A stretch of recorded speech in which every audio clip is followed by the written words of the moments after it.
Alright, this is a new form factor from Dell. This is the XPS tablet and its full name is the XPS 13 9315 2-in-1.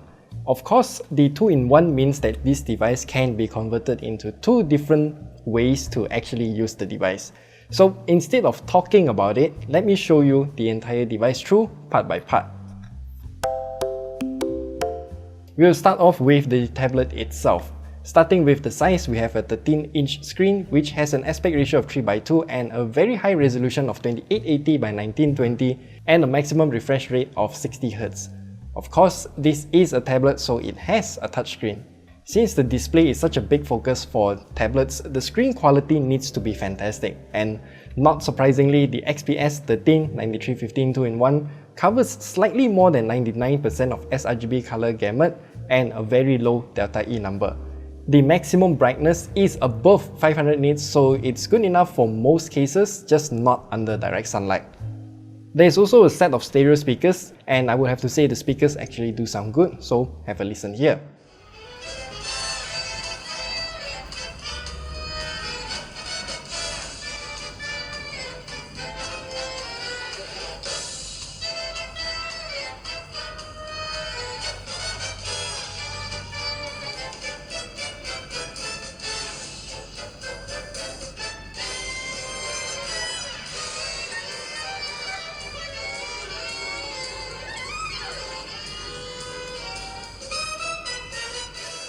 As for the specs, we have an Intel Core i5-1230U with Iris Xe graphics and also 8GB of LPDDR4X RAM at a very weird frequency of 4267MHz and also 256GB of SSD.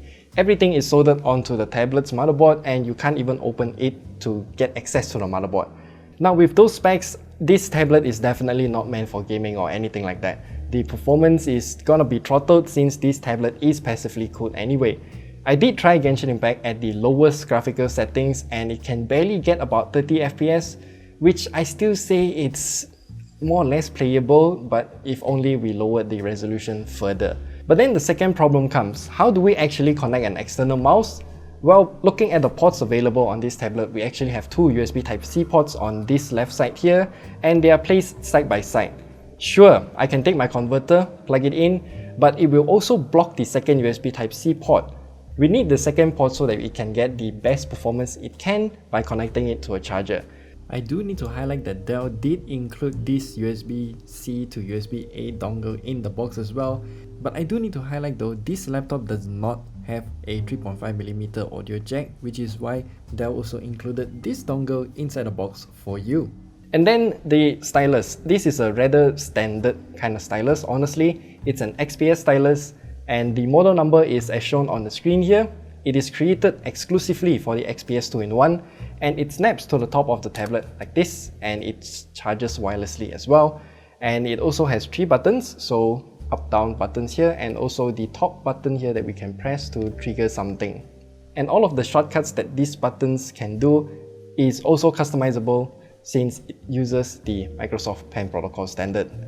But I prefer to use Dell's own Peripheral Manager app because it can customize the buttons even further. You can even pair this pen with the Tile app on your phone so that you can find the XPS stylus if you forgot or misplaced it.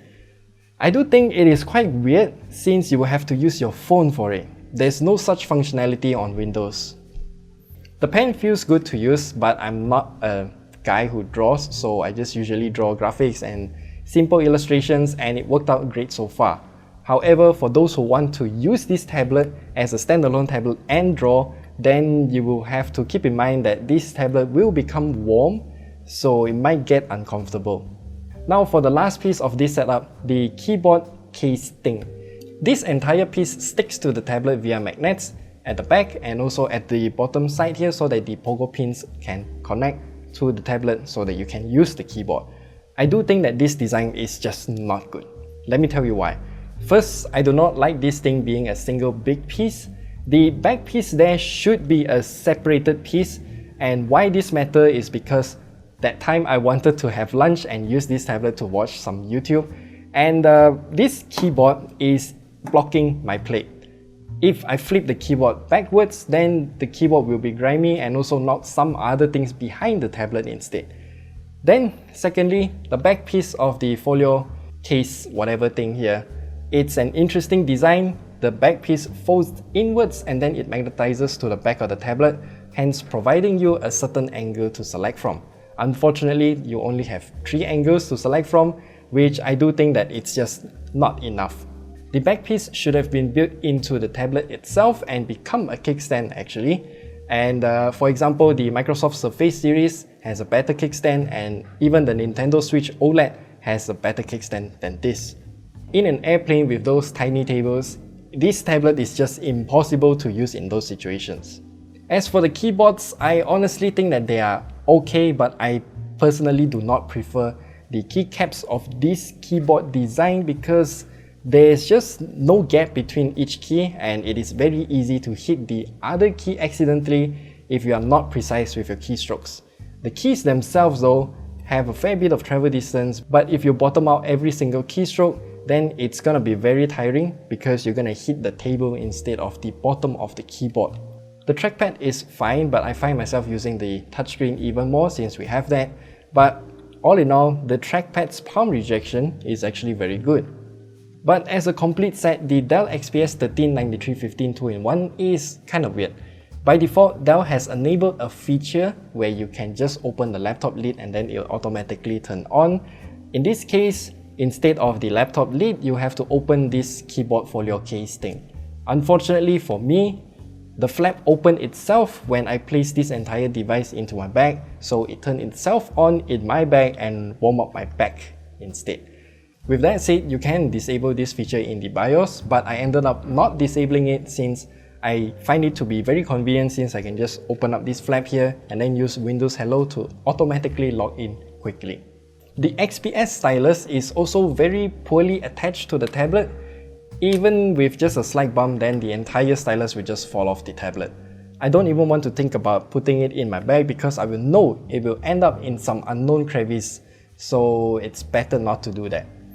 The general performance of doing something on this tablet, well, I'll just tell you that it is performing real well if you just want to use it for web browsing, Spotify, some Netflix and YouTube in between, but it generally requires some patience if you're going to do something more intensive. Launching Dell's own utilities will also take some time, so yeah, again, please do be patient. The battery life of this tablet is also kinda okay. You get about 5 hours with my usage of typing scripts while browsing the internet, listening to Spotify in the background, and also some YouTube in the mix. So for the price of 5,899 ringgit, this is what you get. I do think that if you want a Windows tablet with a magnificent display, then this might be suitable for you. The stylus is rather good, just that I'm worried about losing it. The folio keyboard cover thing, I think that this design should be changed or improved even further because there are a lot of better designs out there that also functions better than this. So that's it. That's all we have to share with you about the Dell XPS 139315 2-in-1 tablet laptop thing. I hope you find this review to be informative, useful and also insightful. And if you like this video, just subscribe, give this video a like. And if you have any questions, do ask us down in the comment section below and we will answer you whenever we can. So, goodbye.